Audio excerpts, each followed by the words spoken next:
All right, so now we're going to look where the guy who's addressing us has the same lead as us. So with us, we have the left side lead. So in this case, the guy will have a left side lead also.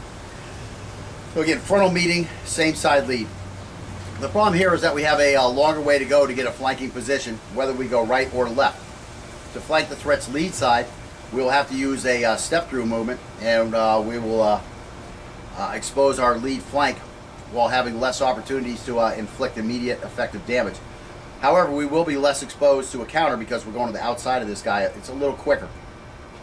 Flanking the rear side requires us to cross the threat's fighting center. That's why it takes a little longer and it's a little more dangerous. It exposes us to his two hands versus our one situation if we are in the act of cutting.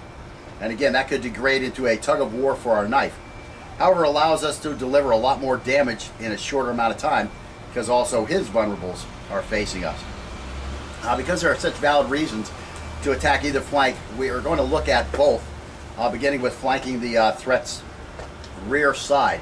So we're going to go across his fighting center the first time. And again, to flank the threat's rear in the same side lead situation, we're going to deploy our weapon in a manner, again, that's not viewable to the threat, and we're going to attack from a ready stance with, again, a head-to-toe cut on angle 2.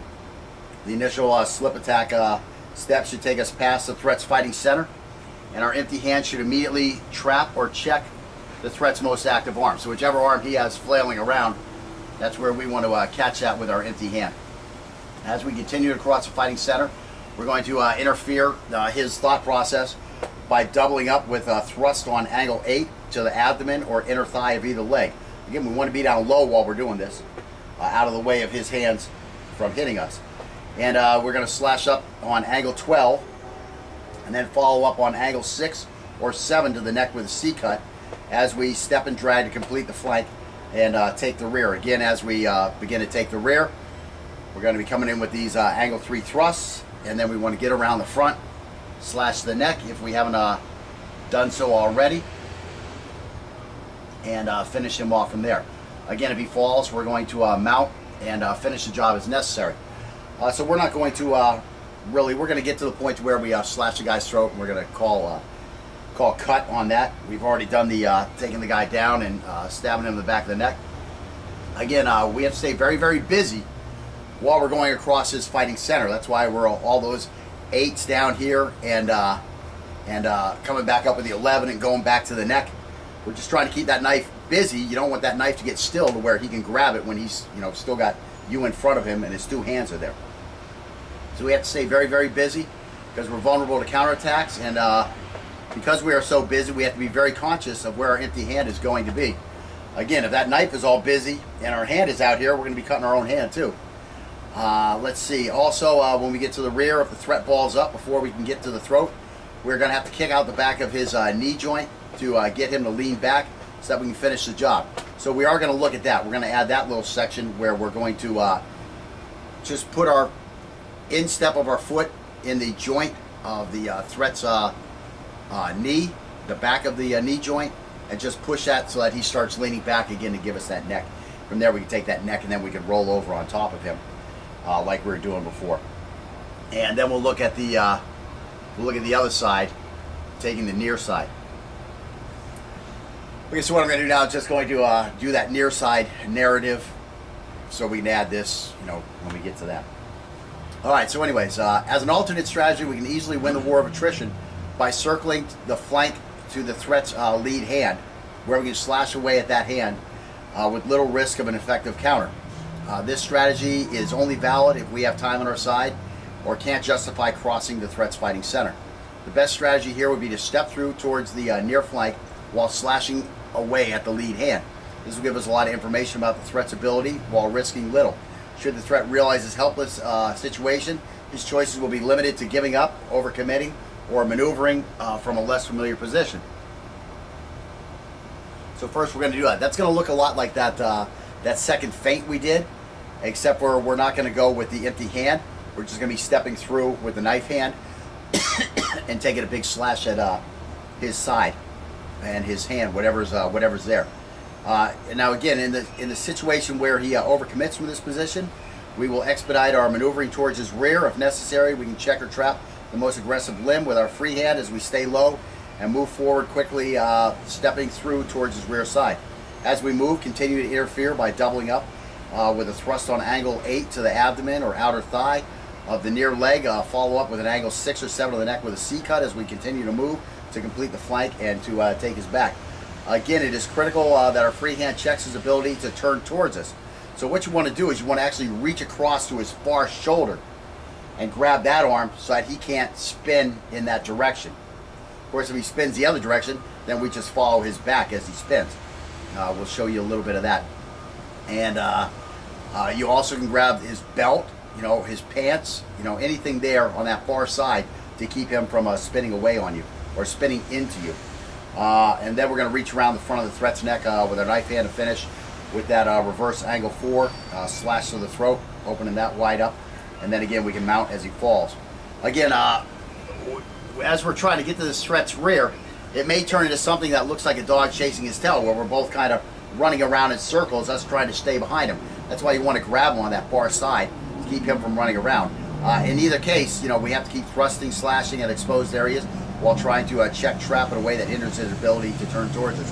If the threat gets close to biting his tail, which would mean to grabbing the back of us, we can push and spin off the threat's fighting center in the opposite direction to avoid his attack and to gain distance to where we can start over. So let's go look at some of those attempts. Okay, so anyway, so that's what he's doing. We're here. Again, we have the knife hidden behind us. Again, that's a telltale sign we have a knife. This guy's smart, he'll just go away. He may attack us right away also. Again, if he attacks us right away, go to throw that right hand at him. Here we are here. We're back to this thing. So you don't require a different defense for that. That's still a zone 1 defense. No matter what he does. I'll try to throw the front kick at me. So he comes this way. Again, I'm over here and I'm stabbing away. It doesn't matter what he does. That's where we're going. We've got the knife. We're in control here. So again, if he attacks us, the defense is the same as it was that we worked on when he had a knife. It's just a different weapon. Same defense. You don't need a completely different defense. These martial arts systems where they do one thing for this weapon, one thing for that weapon, one thing for this angle, one thing for that angle. Something different when he has no hands. No weapon. He's empty hand. It's preposterous to think that in the split second, you're going to instantly grab the correct choice out of your toolbox and employ that against this guy. Again, that's why a lot of those systems take 5 years, to get to where you can actually defend yourself. They're just not practical. So again, in this case, I'm going to come across this guy's fighting center. So what am I going to do? Well, same thing we basically did before, except for I'm not really going to get the knee involved. Again, I'm just going to cover up here, put this up in his face. He's got to react to that. It's a knife in his face. What's he going to try to do? He's probably going to try to grab my wrist. Well, when he tried to grab my wrist, well, I just cut down. Cut all the way right to here, right? So now I'm here, I'm down low. It's going to be hard for him to punch me. You can see already I've grabbed the hand here just out of instinct. I grabbed something. So now I'm just going to, I'm not going to go to the groin. The groin's not a good enough target for a knife. Yeah, it's not a big enough bleeder. Again, right here, bam here, stabbing up here. This is all going to get him coming down here and getting his hands here. And there's no other reaction he really can take except to run away. And again, if he runs away, I'm holding on to him a little bit. I'm going to follow him. Right, we're just going to follow him, and he's going to give me that neck. So again, that's why you just can't run away from a guy with a knife. So here we are again. So I've come up here, I've got this here, and I've ripped down here. So now I'm down here low. Now I'm boom, I'm boom, I'm boom, I'm boom. Whatever I want. Coming here. Now we can even start getting into the Folsom prison. I can start right here, just start jabbing away here. Of course, that's not our game. Our game is to come up here, get him here, take him here. And again, once I get him cut, come right back up here. Now bring your hands up to block all that. That's great. I don't care because I'm taking him to the ground now. He's on his back. I have his back. His senses are reeling. He's probably not thinking about how to maintain his upright position. He's more worried about what the hell just happened to my neck. Where's the knife at? And then I can just roll him back and ride his back down on top of him. So that's the one way. Again, we're just coming in here getting busy. Again, I'm here. He doesn't see the knife. I come here, I cut him down, bam, bam. Now I can slash this up here. I can try to get up here at his neck if it's possible. I can work my way around here. Again, if you're down here and everything's working, there's really no reason to come slash him back up and go to his neck. Of course, if you get stuck, he gets his hand around you here, put that hand around me here. You know, now I can start thinking about bringing this back up. I just got him in the face with my finger. And now I can go back to this neck. That's where they're going to go back to this neck. Again, then we just slash across here, and bam, we're back over here. So again, you don't have to come with those extra slashes. All I'm saying is stay busy and look at your options. Again, if he comes down here and he gets his hands down around here, we're just going to slide this back up, and boom, look, there's the throat right there for a 7 or a 6. It's going to be right there. That's what we have to be aware of. Now again, he's leaning this way. Well, I'm probably just going to grab him over here and take his neck here. That's where we're getting to in the next drill anyways. Okay, so let's look at the other side where we're going to go around to the other side. So he's here. So again, all I really have to do, go ahead, you're talking shit. So I'm just going to come over here like this. I'm just going to slash across here. Just slash this. Now kind of back away and face me again. Well, here he is here. Oh, you're bleeding. So then I'm just going to take him here. That's all I got to do. Now if I get over here enough and I stay in close, now I'm going to grab here. Now he can't turn that way anymore. Now I can put one down here, so he'll open that neck up to me, and then I'll take his neck. And again, now we're just going to take him here and ride him down. If we have to take him to the ground. You need something to lift. We got a little rough there. I accidentally, he's got a bloody lip. Don't worry about it. So, I know sometimes on the video, everything looks slow. But when you're here, yeah, people are actually getting popped. It's always faster in real life than it is on the video. That's why you have Monday morning quarterbacks. You know, oh, I woulda. Dude, you can't run 20 yards down the field. How could you do any of that stuff? You know what I'm saying? Monday morning quarterback. Okay. So anyway. So again, here we are here.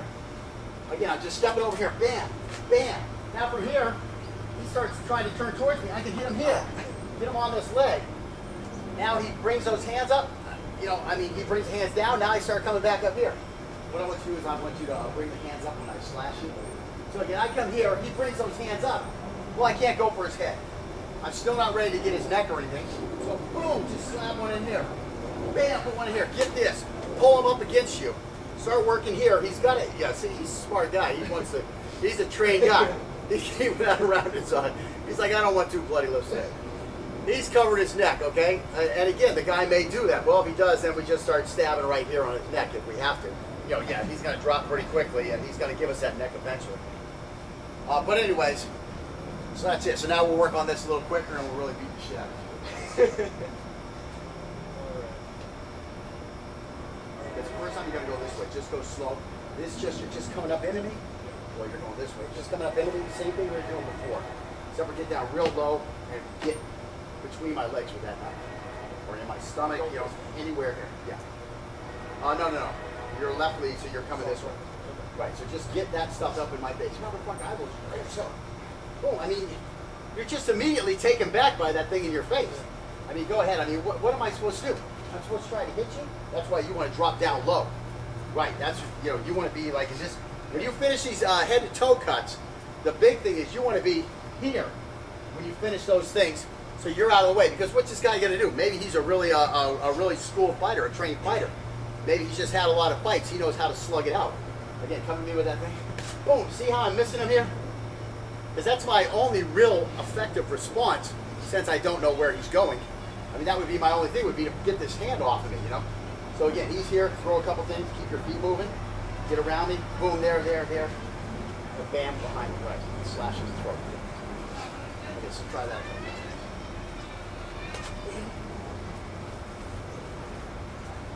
Yeah. Now Scotty's just stalling a little bit when he goes down because he's new to the move. But it really would be like this. Boom, just coming right around. We'll see that as we speed up.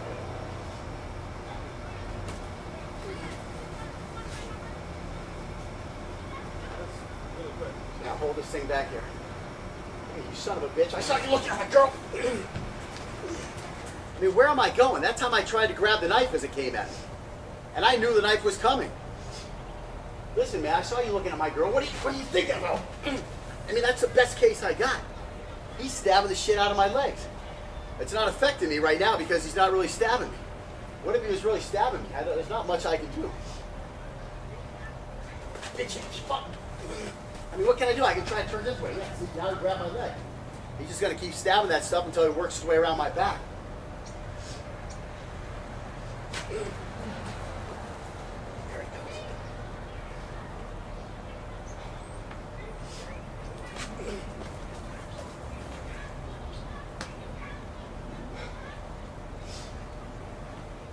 I mean, let's go flower, okay? There was spear. I mean, what happened? My hands were here, and he cut right down here. That's the full body cut. That's the advantage of that. Go ahead, Gary. Try to actually cut my face with your cut. Go ahead. So I blocked that. Big BFD. BFD. I blocked the initial attack. The full body cut with a pressure cut, or you know, or you can throw that as a hack. It works out as a pressure cut when you're throwing a hack. And then go ahead again. I'm cut. Now he's stabbing me. I'm stuck. Tell me, be in shock. Like, I mean, yeah. I mean, that's this one's really gonna happen. Go ahead. I'm gonna try to grab him here, but he's down here. I mean, what? Yeah. Now, yeah, that was a smart move there. He grabs my leg. There goes my mobility. Just make sure you try to fight around towards the back of my throat. And I'm gonna try to grab him here. What is this doing for me? This is working good. I got him trapped. Yeah, slash the throat, man. Yeah, see what I did? I give him my throat when I grab him. Not a lot I can do against this attack. And again, the basis for this is we're coming in with a little more trained, a little more educated opening attack because we have a knife. But eventually, you know, we're following a lot of the basic Folsom prison attack that everybody has such a hard time with. But then again, we're following that up again, coming back around to the throat and finishing this guy.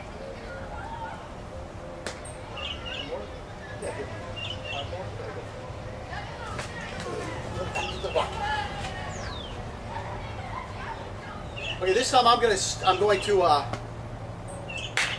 stall him from going around, and this you're gonna have to come back up and go to my throat. I'm gonna grab you over here, and then you just pop up over here and go to my throat. So there he goes there. He just came up with that 12, cut everything in the way there, and now he started hitting my throat. He's on the opposite side. And now what you do is we're going to show him here because we're going to do this other attack. So what would happen here is you're right where you want to be on that other attack. So now just step through here, slash everything you can, keep your hand up here, and then stay down low and start working on there. So see how he's got me here and grab this so that I can't turn it. Right, you slash that. But now what I'm going to do is I'm going to try to stall you as you go by here, and you're going to be in that same position you were in before. And they just work my throat. Okay. So go ahead. So see, I'm stalling you here. Now just come up with that 12, but stay on the outside. Yeah. So now you got me here. See what I'm saying? So there we have that position. Right. And then when you start working me here, you just got to grab here, and now you can hit this to get my hands down, and then come up to the throat.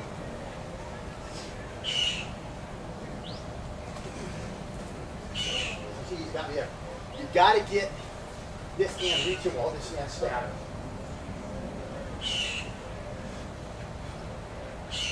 Otherwise, see what happened? And now what do? You just start over again. Yeah, and grab that. See, the quicker you grab that, the quicker you're going to get it. I could have got away again. So again, when we're going that way, it's going to be like bam, bam, bam. This has to get here. I have to move into you and grab this. Okay. And now I got you.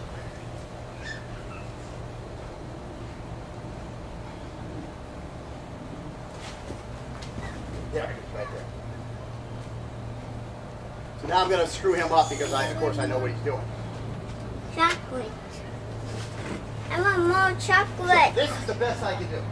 Is I can try to get this arm here. But let's just look. No, stop for a second. Let's just look what the. Wow, I got his arm trapped. Does anybody notice where his blade is at? Is there any chance I have of winning this fight? There's no chance of winning this fight. I mean, best case scenario, maybe I get it blocked here. But still, so now he can start going back to the kidney. And you can try to fight your way out of that grip there. Like you say, you can try to throw him to the ground. Throw him to the ground, come on top of me. Again, you don't want to go to the ground in a knife fight. unless you're the one with the knife.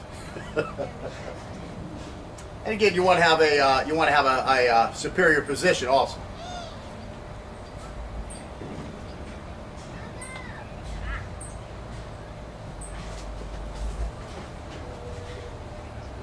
Right, you got to get this shoulder and get that neck. Again,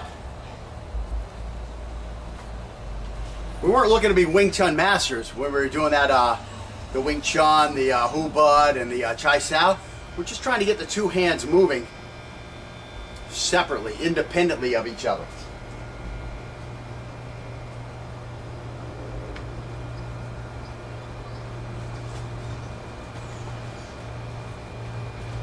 Gotta get on my shoulder a little tight. Now again, you know, right now we have light t-shirts on. We're having to hook this shoulder here. We're having to hook this shoulder. Again, he's got a big jacket on. Can I just grab the jacket? Can I just reach down here if he has a belt on? Can I just get in his pocket and grab his pocket? Try to run around me from behind. I mean, yeah, run that way, not try the other way, which is the way I'm really worried about. See how much control I have here? He ain't going nowhere. Now the other way, you know, he's trying to run too far to get me. La la la la la la la la la la la la la la la. No problem. Now go the other way. Get off of me. Go the other way. La la la la. Oh shit. La la la. I mean, you know, this guy ain't going nowhere when you get a hold of him like that. He ain't going nowhere. The best he can hope for is going to grab me like that. The best he can hope for is maybe trying to throw like a Soto Momo Harai, something like that. But again, it's still going to be tough. All you really have to do is set your weight down. You're going to stop all that. Take a big beat.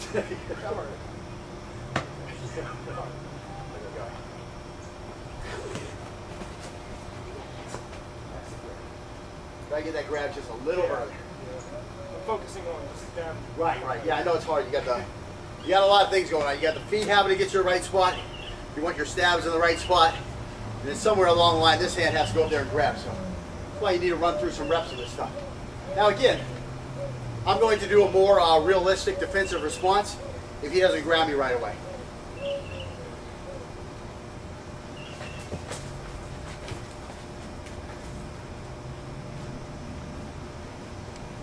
I don't know if we can count the stabs there though. I know there was at least 3 stabs here. There was a slash here. And there was probably another slash on my arm on the way out. How well am I doing? Do I want to continue this fight? Or have I given up my threatening you? And I think I've had a day. Now I'm going to call it a day. I was about to get that hair. Yeah, again, you know, he's got hair. Remember a bar fight I was in one time. Some guy came with he had a big head of hair, and this is back when I didn't have a big head of hair. And I didn't want to get thrown out of the club because I was going to buy drinks for some chicks I was talking to. And this guy, I don't know, this guy just had a problem with me. I don't know what it was. So anyways, he came with a big right. I blocked the big right like this. He just came in and grabbed his hair. I just took him down like this with his hair. He's sitting there wailing away, wailing away. I'm just kind of holding him. Whenever you're done, buddy, whenever you're done, bouncers come up, take him away. I tell him, wow, shirt got popped off, a button got popped off of my shirt. They give me 5 free drink coupons. Back when I used to drink, you know, what more could an alcoholic like me have wanted at that time? 2 chicks, a drink for each of them, and 3 for me.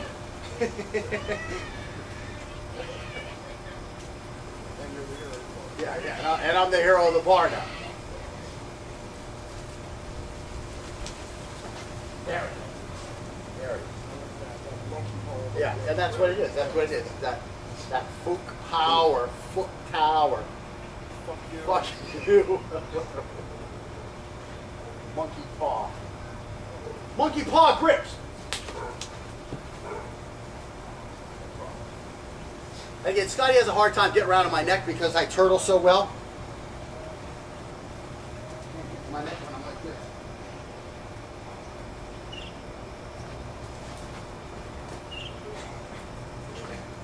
Yeah, see, I'm trying to. There it is. There it is. That's how I had him monkey pawed, and it took him a second to realize he got to come up like this, come over the top of my monkey paw, and then he got control of me. Is it a monkey paw? I don't know if it's a monkey paw. It might be a tiger paw. It might be panther. Panther throws dice.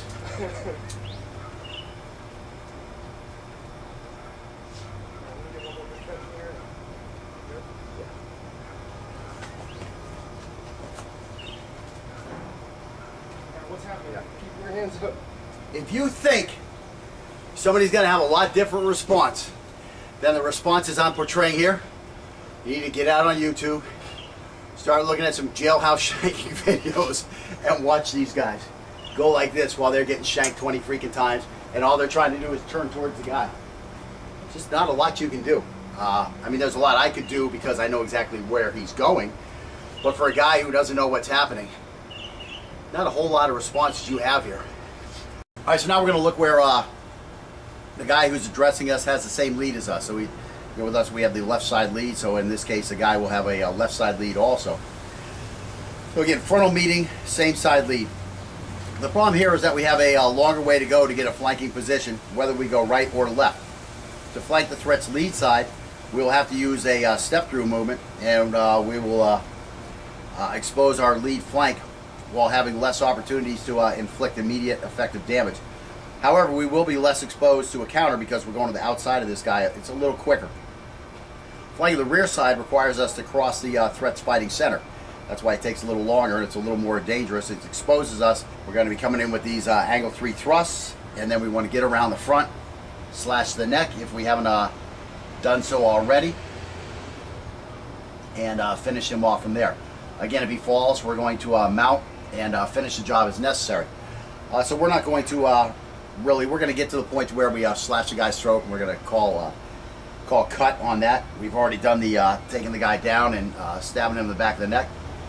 Again, we have to stay very, very busy while we're going across his fighting center. That's why we're all those 8s down here and coming back up with the 11 and going back to the neck. We're just trying to keep that knife busy. You don't want that knife to get still to where he can grab it when he's to his 2 hands versus our 1 situation if we are in the act of cutting. And again, that could degrade into a tug of war for our knife. However, it allows us to deliver a lot more damage in a shorter amount of time because also his vulnerables are facing us. Because there are such valid reasons to attack either flank, we are going to look at both, beginning with flanking the threat's rear side. So we're going to go across his fighting center the first time. And again, to flank the threat's rear in the same side lead situation, we're going to deploy our weapon in a manner, again, that's not viewable to the threat, and we're going to attack from a ready stance with, again, a head-to-toe cut on angle 2. The initial slip attack step should take us past the threat's fighting center, and our empty hand should immediately trap or check the threat's most active arm. So whichever arm he has flailing around, that's where we want to catch that with our empty hand. As we continue to cross the fighting center, we're going to interfere his thought process by doubling up with a thrust on angle 8 to the abdomen or inner thigh of either leg. Again, we want to be down low while we're doing this, out of the way of his hands from hitting us. And we're going to slash up on angle 12 and then follow up on angle 6 or 7 to the neck with a C cut as we step and drag to complete the flank and take the rear. Again, as we begin to take the rear, you know, still got you in front of him and his 2 hands are there. So we have to stay very, very busy because we're vulnerable to counterattacks, and because we are so busy, we have to be very conscious of where our empty hand is going to be. Again, if that knife is all busy and our hand is out here, we're going to be cutting our own hand too. Let's see. Also, when we get to the rear, if the threat balls up before we can get to the throat, we're going to have to kick out the back of his knee joint to get him to lean back so that we can finish the job. So we are going to look at that. We're going to add that little section where we're going to just put our instep of our foot in the joint of the threat's knee, the back of the knee joint, and just push that so that he starts